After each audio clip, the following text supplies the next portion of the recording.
Hey, what's going on, everybody?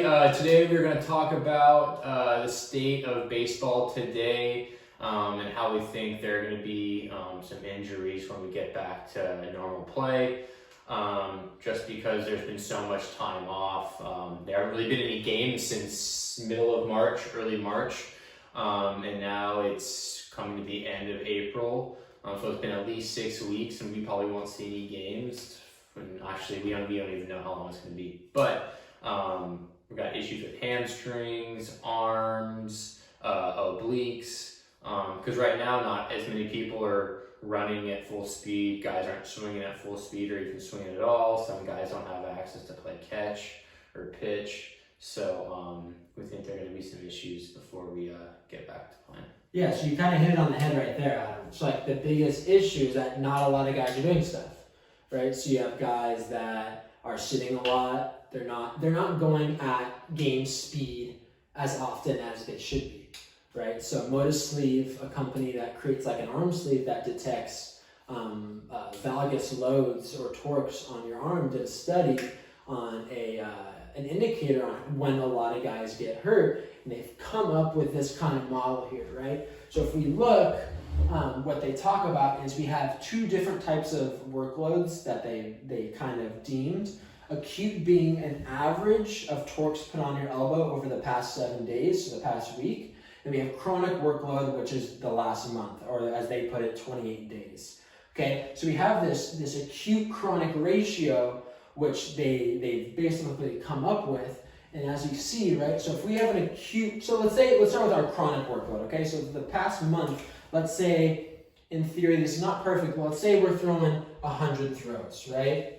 So our chronic equals 100 throws on average a day, okay? And then after that, let's just say 1 week, we've become the #1 pitcher, or let's say our high school has implemented a long toss program. And now that chronic workload, okay, now our acute workload for the past week has gone to 200 throws, right? So now if we take our acute workload and put it over our chronic workload, we come up to a number about 2, okay? So as we can see, they've deemed, right, low risk, an ACR, so acute chronic ratio of 1.0 to 1.5 is considered low risk.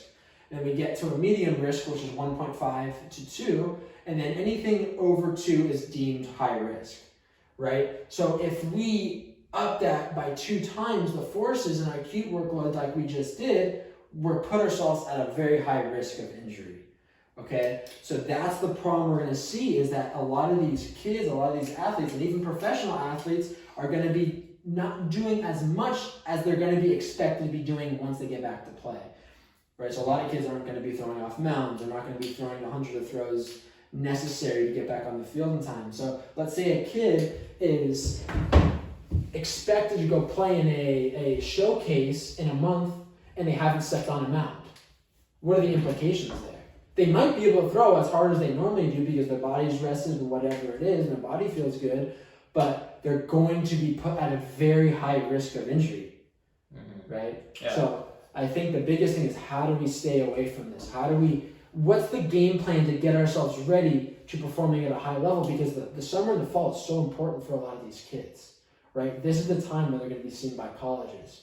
How are they going to put themselves in a spot to where they're not getting injured?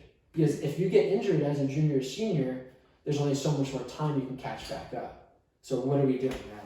Yeah, well, you need to be staying in shape. If you have no access to anything, you could at least be doing body weight movements. You could be doing mobility, flexibility. You could be sprinting at a park.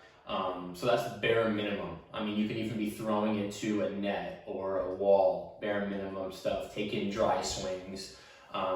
Because even if you go back and you start swinging, you take 6-7 weeks off of swinging, or even a month, you go back to swinging, you're going to have issues with your obliques, because the rotation everything is happening so quickly. How many times do you rotate in a given day if you're not playing a sport?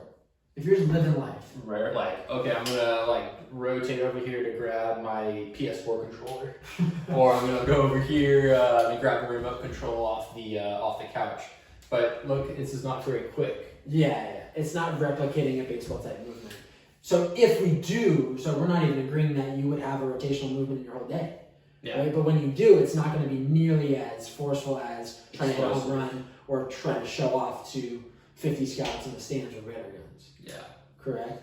Yeah. So yeah, the biggest thing, pitchers, you got to be throwing. You might not be able to play catch with somebody, but there's a net or there's a gate or there's somewhere where you can be getting those throws in, so you're not putting yourself in this position, right? We know low risk.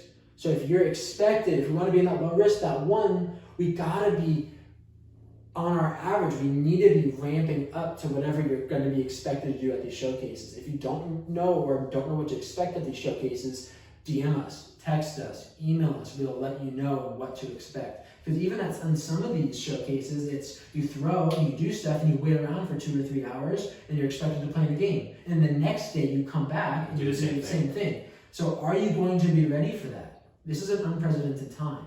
Yeah. And I don't think it's really tough to be ready, but don't put yourself in the 4 or 5 category here, right? Yeah. Because then you're just, if you get hurt, that's like, yeah, what'd you expect?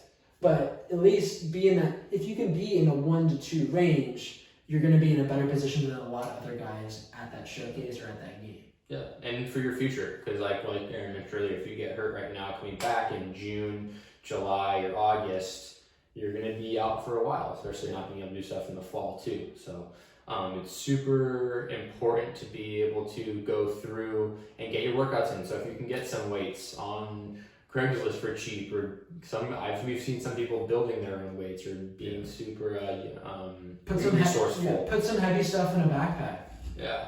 Get creative. Contact us. Get creative.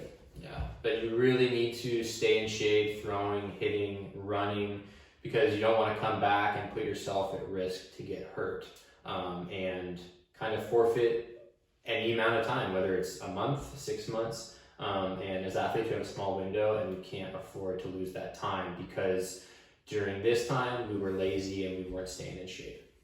Yeah, so it's very important to keep doing or keep working out. Yeah. You got to stay active, because the risk of injury is going to shoot through the roof if you're doing nothing, then expect to play at such a high level of baseball coming back.